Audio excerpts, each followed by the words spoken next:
नमस्कार दोस्तों, महाभारत के पात्रों की श्रृंखला में आज हम बात कर रहे हैं महाभारत के जुड़वा पात्र नकुल और सहदेव के जीवन परिचय के विषय में।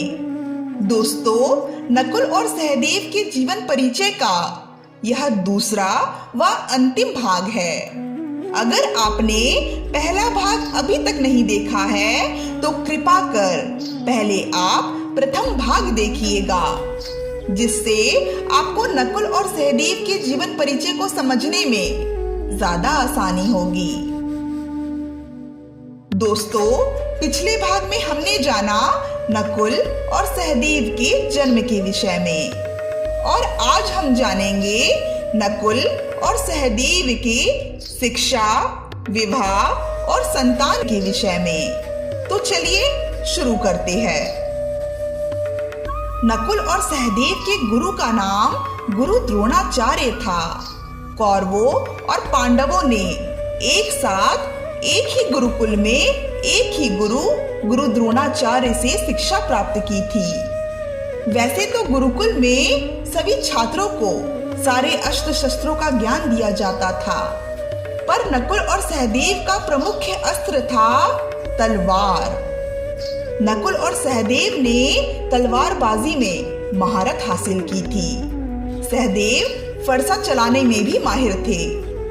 अन्य पांडव भाइयों के साथ नकुल और सहदेव को गुरु द्रोणाचार्य और कुल गुरु कृपाचार्य द्वारा धर्म, विज्ञान, प्रशासन और सैन्य कला में परीक्षित किया गया था।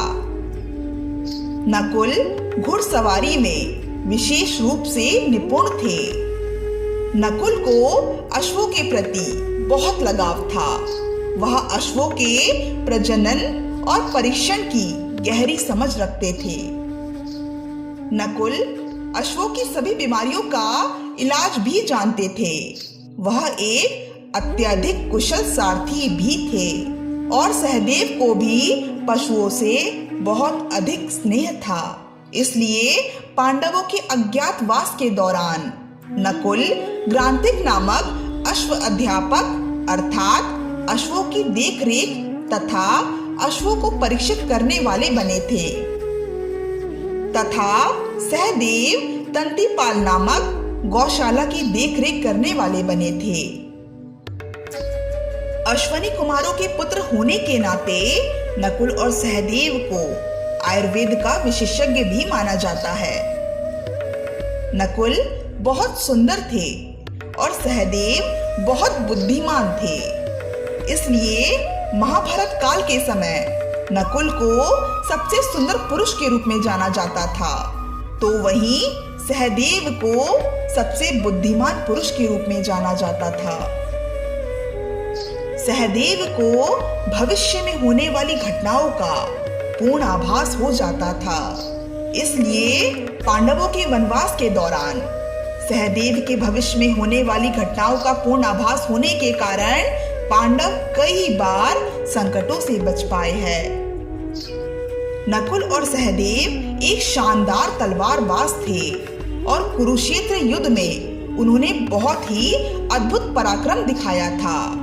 महान ग्रंथ महाभारत के अनुसार नकुल ने 18वें दिन कर्ण के तीनों पुत्र सुषेण, सत्यसेन और प्रसेन को मारते हुए अपने तलवार का कौशल दिखाया था। तो वहीं सहदेव ने भी अपनी तलवार और अपने फरसे से कई योद्धाओं को मृत्यु की गोद में सुलाया था। महाभारत के युद्ध में मामा शकुनी का वध भी नकुल ने ही किया था। वैसे महाभारत ग्रंथ में नकुल और सहदेव के विवाह और संतानों के विषय में कोई अधिक जानकारी नहीं दी गई है। नकुल और सहदेव का प्रथम विवाह द्रौपदी से हुआ था, और नकुल का दूसरा विवाह कुरैनुमति नामक कन्या से भी हुआ था। द्रौपदी से नकुल को शतानिक और करैनुमति से निरामित्र नामक 2 पुत्रों की भी प्राप्ति हुई थी। और सहदेव को द्रौपदी से त्रुतसेन नामक पुत्र की भी प्राप्ति हुई थी। पर दुर्भाग्यवश पांडव के सभी पुत्र महाभारत के युद्ध में वीर गति को प्राप्त हो गए।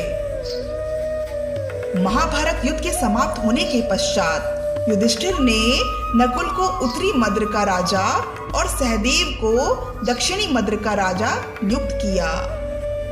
अपने अंतिम दिनों में नकुल और सहदेव अपने ज्येष्ठ भ्राताओं के साथ स्वर्ग की ओर प्रस्थान करते हैं।